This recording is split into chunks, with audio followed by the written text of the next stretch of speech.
ಮೇಕಪ್ಪಿಗೆ ಪ್ರತಿಯೊಬ್ಬರು ಮೊರೆ ಹೋಗಿದ್ದಾರೆ. ಮೇಕಪ್ ಮಾಡಿಕೊಳ್ಳೋಕೆ ಅದರದೇ ಆದಂತಹ ಒಂದು ವಿಧಾನ ಇದೆಯಲ್ಲ, ಅದನ್ನ ಫಾಲೋ ಮಾಡಿದ್ರೆ ನೀವು ಕೂಡ ಕಲರ್ಫುಲ್ ಆಗಿ ಕಾಣಿಸೋದ್ರಲ್ಲಿ ಯಾವುದೇ ಡೌಟ್ ಇಲ್ಲ ಬಿಡಿ. ಬನ್ನಿ ಮತ್ತಷ್ಟು ಮೇಕಪ್ ಅನ್ನ ನೋಡ್ಕೊಂಡು ಬರೋಣ. ಇವಾಗ ನಾನು ಅವ್ರಿಗೆ ಫಾಲ್ಸ್ ಐ ಲ್ಯಾಶಸ್ ನಾನು ಹಚ್ತಾ ಇದ್ದೀನಿ, ಫಿಕ್ಸ್ ಮಾಡ್ತಾ ಇದ್ದೀನಿ. ಈ ಥರ ಫಾಲ್ಸ್ ಐ ಲ್ಯಾಶಸ್ ನಮಗೆ ಮಾರ್ಕೆಟಲ್ಲಿ ಸಿಗುತ್ತೆ. ಆಮೇಲೆ ಅದ್ರ ಜೊತೆ ಗ್ಲೂನು ಸಿಗುತ್ತೆ. ಸೊ ಗ್ಲೂ ಹಚ್ಬಿಟ್ಟು ನಾವು ಲ್ಯಾಶಸ್ನ ನಾವು ಫಿಕ್ಸ್ ಮಾಡ್ತೀವಿ. ಇವಾಗ ಹಚ್ತಾ ಇರೋದು ನಾನು ಇವಾಗ ಐ ಲ್ಯಾಶ್ ಗ್ಲೂ ಅಂತ. ಕಣ್ಣಿಗೆ ತುಂಬಾ ಸೇಫ್ ಆಗಿರುತ್ತೆ, ಏನು ಪ್ರಾಬ್ಲಮ್ ಇಲ್ಲ. ಬಟ್ ಹಚ್ಚೋವಾಗ ತುಂಬಾ ಕೇರ್ಫುಲ್ಲಾಗಿ ನಾವು ಫಿಕ್ಸ್ ಮಾಡಬೇಕು. ಗ್ಲೂ ಹಚ್ಚಿದ ತಕ್ಷಣ ನಾವೊಂದು 20 ಸೆಕೆಂಡ್ ಆದಮೇಲೆ ನಾವು ಫಿಕ್ಸ್ ಮಾಡ್ಬೋದು.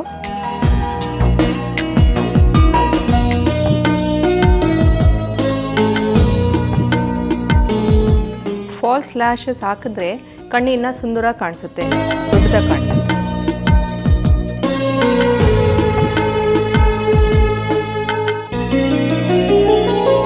ಇವಾಗ ಇದು ಎರಡನೇ ಕಣ್ಣು ಕೂಡ ನಾವು ಲ್ಯಾಶಸ್ ಫಿಕ್ಸ್ ಮಾಡ್ತಾ ಇದ್ದೀವಿ.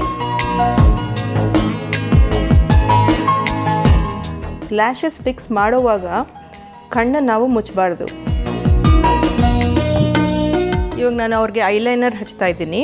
ಇದಕ್ಕೆ ನಾವು ಜೆಲ್ ಲೈನರ್ ಅಂತ ಹೇಳ್ತೀವಿ. ಇದಕ್ಕೆ ಲಾಂಗ್ ಲಾಸ್ಟಿಂಗ್ ಕೂಡ ತುಂಬಾ ಹೊತ್ತಿರುತ್ತೆ, ಆಮೇಲೆ ಲಾಂಗ್ ಲಾಸ್ಟಿಂಗ್ ಇರುತ್ತೆ.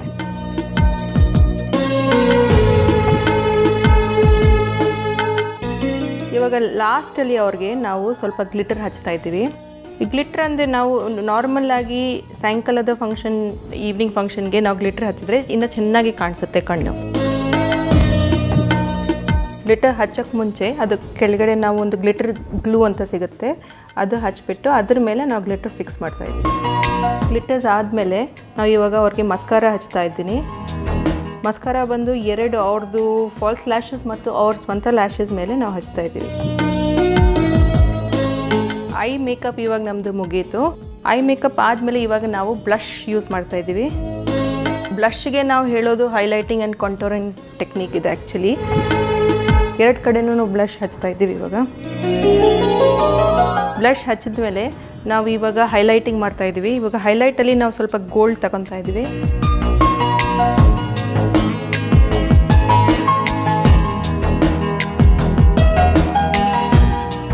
ಬ್ಲಷ್ ಆದಮೇಲೆ ಹೈಲೈಟಿಂಗ್ ಮತ್ತು ಕಾಂಟೂರಿಂಗ್ ಆದಮೇಲೆ ಇವಾಗ ನಾವು ಲಿಪ್ಸ್ಟಿಕ್ ಹಚ್ತಾ ಇದ್ದೀವಿ. ಇವಾಗ ಅವ್ರಿಗೆ ಪಿಂಕ್ ಲಿಪ್ಸ್ಟಿಕ್ ಹಾಕ್ತಾ ಇದ್ದೀವಿ, ಯಾಕಂದರೆ ಪಿಂಕ್ ಬಂದು ಬ್ಲೂ ಗ್ರೀನ್ಗೆ ಕಾಂಪ್ಲಿಮೆಂಟ್ ಆಗುತ್ತೆ.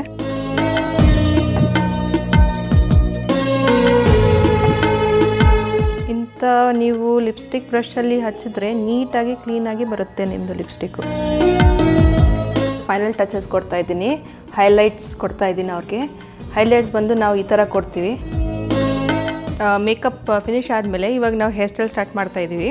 ಇವಾಗ ಹೇರ್ ಸ್ಟೈಲ್ ಬಂದು ಕೂಡ ನಾವು ಒಕೇಶನ್ ನೋಡಿಬಿಟ್ಟು ನಾವು ಹೇರ್ ಸ್ಟೈಲ್ ಮಾಡ್ತೀವಿ. ಇವಾಗ ಅವ್ರದ್ದು ರಿಸೆಪ್ಷನ್ ಇದೆ, ಈವ್ನಿಂಗ್ ಫಂಕ್ಷನ್ ಇದೆ. ಸೊ ಕರ್ಲ್ಸ್ ಥರ ನಾವು ಕೊಡ್ತಾ ಇದ್ದೀವಿ ಹೇರ್ ಸ್ಟೈಲು. ಇವಾಗ ಮುಹೂರ್ತಮ್ ಫಂಕ್ಷನ್ ಇದ್ದರೆ ನಾವು ಜಡೆ ಇಲ್ಲಾಂದರೆ ಮೊಗ್ಗಿನ ಜಡೆ ಆ ಥರ ನಾವು ಹೇರ್ ಸ್ಟೈಲ್ ಕೊಡ್ತೀವಿ ಬ್ರೈಡ್ಸ್ಗೆ.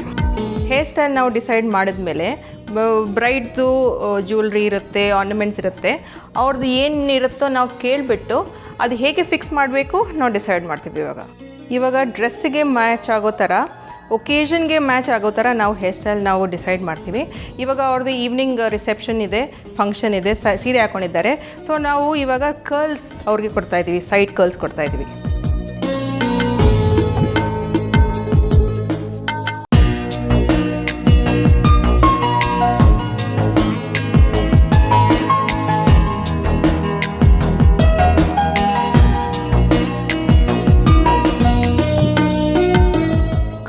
ಕೊಡೋಕ್ಕೆ ಮುಂಚೆ ನಾನು ಅವ್ರಿಗೆ ಒಂದು ಬಂಪ್ ಥರ ಇಲ್ಲಿ ಕೊಡ್ತಾ ಇದ್ದೀನಿ. ಬಂಪ್ ಕೊಟ್ಟರೆ ಏನಾಗುತ್ತೆ, ಫೇಸ್ ಇನ್ನೂ ಚೆನ್ನಾಗಿ ಓವಲ್ ಆಗಿ ಲಾಂಗ್ ಆಗಿ ಕಾಣಿಸುತ್ತೆ.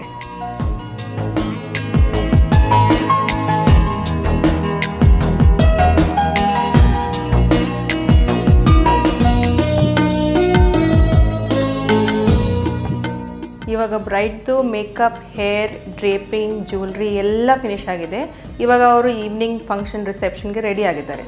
ಇವಾಗ ನೀವು ಇವತ್ತು ನೋಡಿರೋದು ಬ್ರೈಡಲ್ ಮೇಕಪ್ಪು. ಇಂಥರ ಅಲಂಕಾರ, ಇಂಥರ ಹೇರ್ ಸ್ಟೈಲ್ ಮತ್ತು ಮೇಕಪ್ ನೀವು ಕೂಡ ಮಾಡ್ಕೋಬೋದು. ಏನಾದರೂ ನಿಮ್ಮ ಮನೇಲಿ ಫಂಕ್ಷನ್ ಇದ್ದರೆ, ಪಾರ್ಟಿ ಇದ್ದರೆ ನೀವು ಇದೇ ಥರ ನೀವು ಮಾಡ್ಕೋಬೋದು.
ದಿನ ನಾನು ಇವತ್ತು ತೋರಿಸ್ಕೊಟ್ಟಿದ್ದೀನಿ.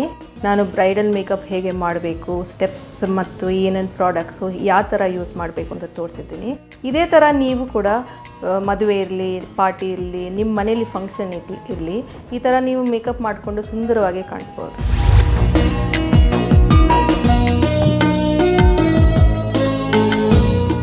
ಹೇಗಿತ್ತು ಇವತ್ತಿನ ನಮ್ಮ ಬ್ರೈಡಲ್ ಮೇಕಪ್? ಸೂಪರ್ ಅಲ್ವಾ? ಈ ಮದುಮಗಳನ್ನ ನೋಡ್ತಾ ಇದ್ರೆ ಎಂತವರಿಗಾದ್ರೂ ಖುಷಿ ಆಗುತ್ತೆ. ನೀವು ಏನಾದ್ರೂ ಮೇಕಪ್ ಮಾಡ್ಕೊಳ್ಬೇಕು ಅಂದ್ರೆ ಅದಕ್ಕೆ ಆದಂತಹ ವಿಧಿವಿಧಾನವನ್ನ ಅನುಸರಿಸಿ ಮೇಕಪ್ ಅನ್ನ ಮಾಡ್ಕೊಳ್ಳಿ. ನಂತರ ನಿಮ್ಮ ಸೌಂದರ್ಯವನ್ನ ಹೆಚ್ಚಿಸಿಕೊಳ್ಳಿ.